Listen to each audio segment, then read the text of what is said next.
Bird flu ప్రభావంతో కాకినాడ జిల్లా పిఠాపురం నియోజకవర్గంలో చికెన్ విక్రయాలు భారీగా పడిపోయి మాంసం దుకాణాలు ఖాళీగా కనిపిస్తున్నాయి. ప్రజలు చికెన్ బదులు మటన్, చేపలు, రొయ్యలు, పీతలు కొనేందుకు ఆసక్తి చూపుతున్నారు.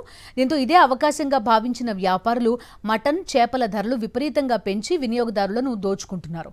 మరోవైపు చెరువుల్లో పెంచుతున్న చేపలకు బర్డ్ ఫ్లూతో చనిపోయిన కోళ్లను మేతగా వేస్తున్నారన్న ఊహాగానాల నేపథ్యంలో ప్రజలు సముద్ర చేపలను కొనుగోలు చేస్తున్నారు. చికెన్ అమ్మకాలు పడిపోవడంతో మాంసం వ్యాపారులు తలలు పట్టుకుంటున్నారు.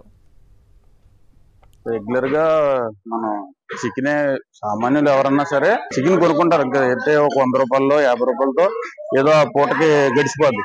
ఈ వారం 10 రోజులు బట్టి కూడా ఈ చికెన్ మీద ఈ బర్డ్ ఫ్లూ అని అన్ని రావడంతో ప్రజలందరూ కూడా భయాందోళన చెంది ఇప్పుడు మేక మాంసం ఎక్కువ అటువైపు చేపలకి ఏమో రొయ్యలకి ఇటువైపు పడుతున్నారు.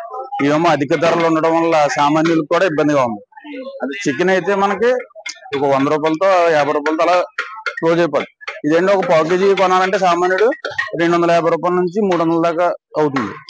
దానివల్ల మరి కొంత ఇబ్బందులు ఉంది ప్రజలు.